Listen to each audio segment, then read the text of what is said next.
Tonight's special guest. Here now, Republican presidential candidate Ron Paul, Congressman from Texas. Congressman Paul, good to chat with you again. I want to start off by talking about budgets because Eamon just talked about being out of money. Paul Ryan submitting a budget. You're critical of that, even though it's coming from a prominent member of the GOP. What is your beef with Paul Ryan's budget? Well, it's slightly better than what the Democrats are doing, and if those are the only two choices, that helps a little bit. But I'm not satisfied with it because it really doesn't cut that much. I mean, I want to balance the budget. I think spending is a problem, but I don't think that budget reflects a concern about spending because it doesn't even talk about close to balancing the budget for 30 years. It doesn't really cut any agencies of government, and it adds actually to the militarism and the military spending.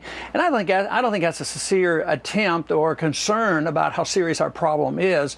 I think we're continuing the same progress. I think this is, a lot more talk. And I think in budgets in terms of only 1 year. The first year is the only thing that counts. So they talk about, $2 or $3 trillion of cuts on proposed increases 10 years out.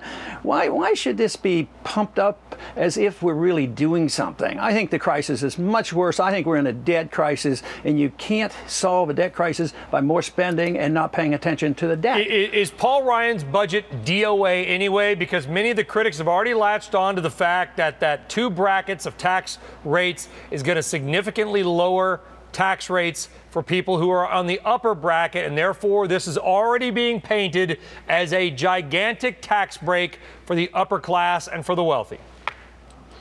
Well, I'm for all tax breaks for everybody. So with that part of the bill, I would support because you need cut taxes. But it doesn't mean a whole lot if you're not serious about cutting spending. If you cut taxes and you continue the spending, then you're kidding yourself. So it's a spending problem. I think taxes are a consequence of the spending, and I don't think Republicans are very serious. I don't think the other candidates are serious. My proposal is you cut $1 trillion out of the budget the first year and balance it in 3. And they will not accept this idea that we're not the policemen of the world. But the American people have come around to this. The American people want us home from Afghanistan, these different places. But Congressman, is Congressman Ryan's budget DOA in your view? Is it done already? Oh. I imagine it is just because of the politics of the situation and the impossibility of making progress. As long as this country and the people endorse entitlement systems, the welfare state, and the policemen of the world, it's not a budgetary problem. It's a concept of the role of government problem, and that hasn't changed. Both Republicans and Democrats endorse, in the leadership positions, both endorse this principle that you really don't cut anything and you just pretend to count on several years out, and that's why we're in this crisis. So yes, they're not going to resolve this. Okay. They're going to argue and fuss about it for a long time to come. The president in Cushing, Oklahoma, to defend his administration's handling of the Keystone Pipeline, he's saying, listen, we just needed more time. He's going to try to fast track from Cushing through your state down to Port Arthur, Texas. Do you think, though, this is just political grandstanding because the administration is getting worried that gas prices might be their biggest problem come November? I think that's a pretty good assessment.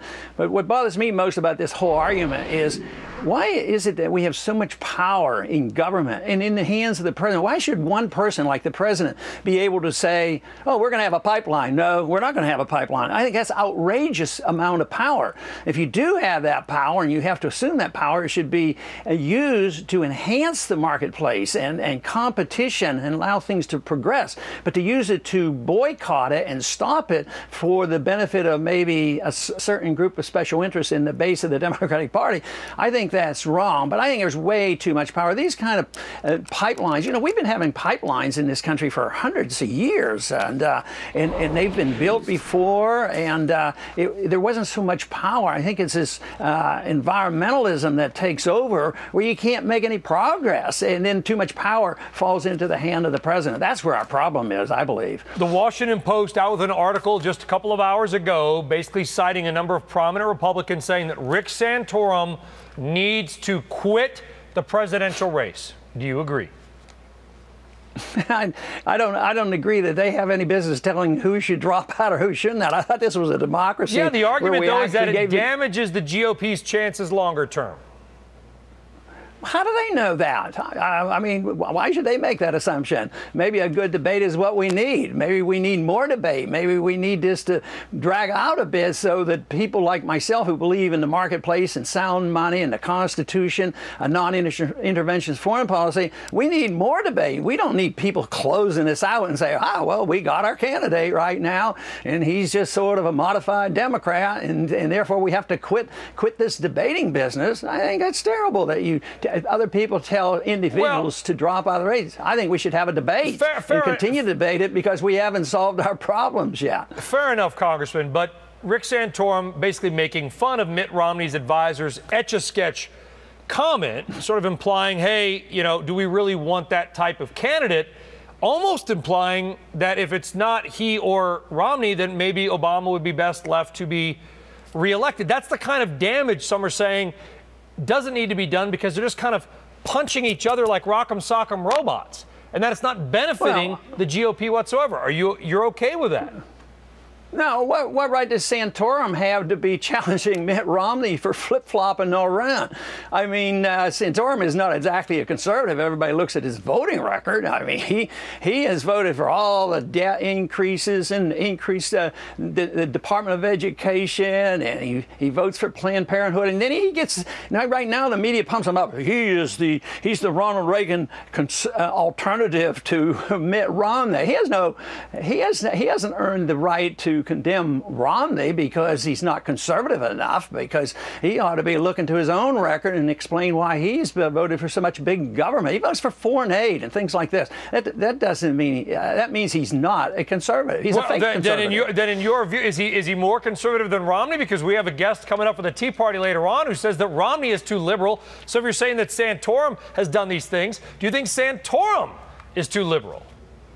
No, obviously he's for too much big government. It's the definition of conservative liberals that need a little bit of adjusting, because if you double the size of the Department of Education and it's George Bush that does it, that's called conservative. If you continue to fight wars that are undeclared, that's called conservative. If you increase military spending, that's called conservative. If you pass the Patriot Act and intrude into everybody's houses without a search warrant, that's called conservative. So I define conservative as being for limited government and personal liberties, and believe in the Constitution and a foreign policy where it's designed to defend this country and not to police the world. Millions of people out there stuck in the middle. I completely agree with you, Congressman Ron Paul. A pleasure as always. Thank you, sir.